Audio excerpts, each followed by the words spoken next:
Thank you, Lexi. Thank you, Professor. And thank you, senior executive leaders, for the opportunity to address you.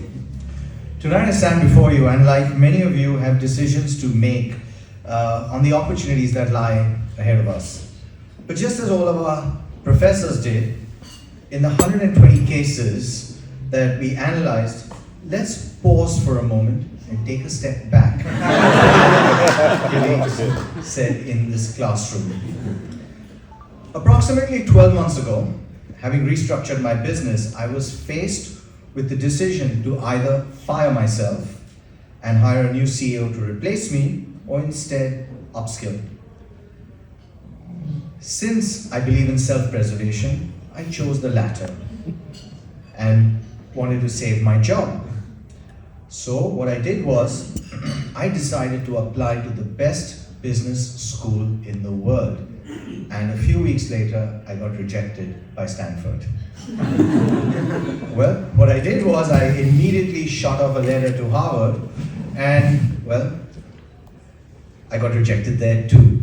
But as luck would have it, I find myself here before you tonight, and that's a story for another night. Expecting the world to treat you equitably because you're a good person is a bit like expecting a shark not to eat you because you're vegetarian. And if we spend the rest of our lives waiting for the storm, we'll forget to appreciate the sunshine. Likewise, if we were worried about the hours of case reading and the intensity of learning about the trials, tribulations, and eventual successes of so many great companies and leaders, we would find out very quickly from our very first class that we weren't getting a learning but getting an education too. We quickly learned to treasure the hunt rather than hunt for the treasure. And as part of the education, while cases like Visio and Moderna taught us to dissect global strategy and markets in class, it didn't end there. Our thirst for knowledge continued late in the evening as we dissected the benefits of many a Scotch whisky, unconcerned that Professor Das and Deshpande would be cold calling us the next day. But regarding the professors, we've often heard that only the best can teach at Harvard, and the last 9 months have actually borne this out to be completely true. But therein lies a conspiracy theory.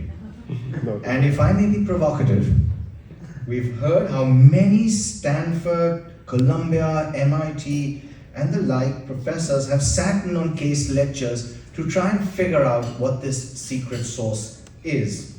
They want to steal it, and we all know that they failed. What none of us, or what none of them, I should say, have been able to appreciate is that the source lies in the pit of the classroom.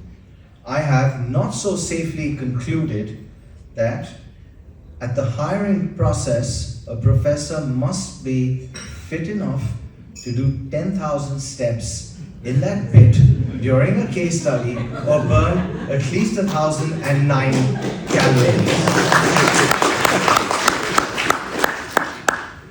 Professors Gunnar Trumbull and Ashley Whelan must have got their jobs even before walking into that interview.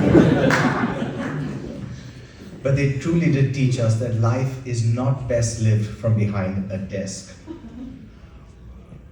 You know, when I began this program, I remember telling myself that it's better to keep my mouth shut and be thought a fool rather than open it and confirm the fact for everybody. Clearly, I wasn't listening to myself during that. But Professor Baleku quickly solved this problem for each and every one of us as he and so many of the other professors exposed us in class. Professors Andy Wu and Sunil Gupta rapidly took us from being artificially intelligent to becoming intellectually substantive. We opened our eyes to a world of possibility from that of improbability, and for that we owe a deep debt of gratitude to our professors. And as we do in the world of films, in order of appearance, I'd like to thank Professors Krishna Balepu, Das Narayan Das, Sunil Gupta, Karan Chandra, Mike Krishnan, VG Narayan, Dennis Camper, Mohit Desai, Aisha Dev, Andy Wu, Ashley Rubin, Michael Chu, Joshua Mahosa, Rohit Deshpande, Hubert Jolly, and Scott Snook, who will only come in the climatic scene of the film.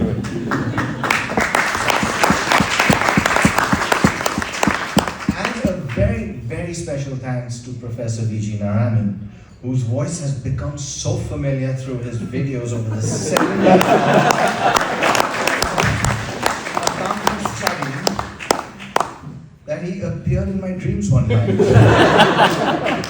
Fortunately, he was just helping me solve a really complex audit problem. Good for you. In fact, in our very first lecture, on hearing his voice in person, I was overwhelmed by a sense of deja vu that was strangely eerie and calming at the same time. Speaking of calming, the calmness with which Margie, Lexi, Rukmini, Philip, Vijaya, Gabby, Cassie, and Jay have helped us to this program.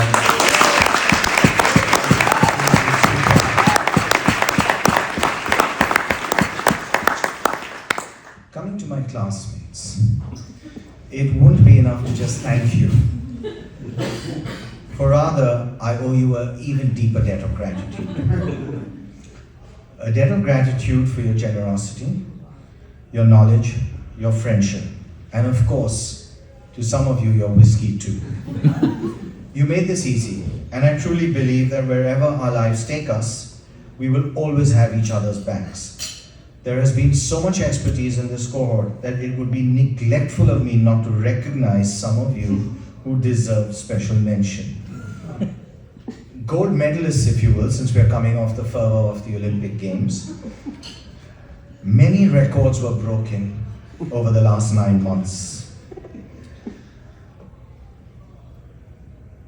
Disciplines such as sleeping in class while paying attention, a rare talent, multitasking across social media platforms while companies were failing and being rebuilt, and of course, in the world of artificial intelligence, the ability to develop case study hacks by using Chat GPT. Since the hallmark of this class is humility, I shall not name any of them.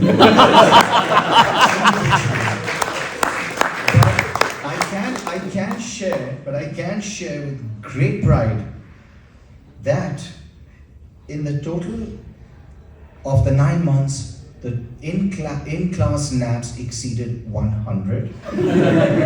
There were a total of 25,000 social media clicks, a record that would make Usain Bolt proud and one that I don't think will be broken in a rush. And to add, because of the learning that we provided Chat GPT, it has shown such remarkable intellectual growth over the last 3 weeks, especially that people at OpenAI have asked Harvard Business School to write a case study on our record breakers. It is also my understanding that HBS has rejected this request. The one thing, however, that Harvard Business School has agreed to study is the impact that planets have on performance. And they will eventually write a case called Selby, the managing of the Maya and Shani.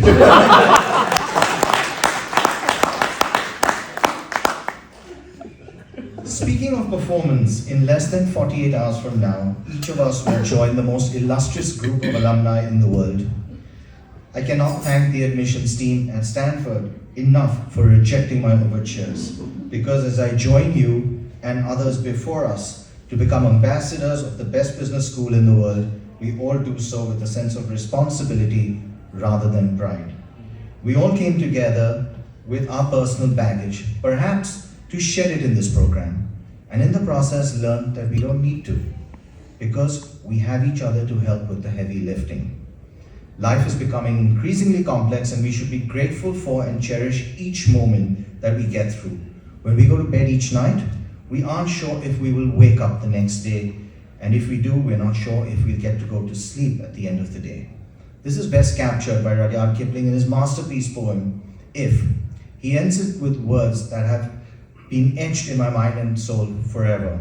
He pens, if you can fill the unforgiving moment with 60 seconds worth of distance run, yours is the earth and everything that's in it, and which is more, you'll be a man, my son. Carpe diem, my friends, seize the day, make every one of your moments count, not just for you, but for everyone else around you too. Thank you very much, and congratulations to each and every one.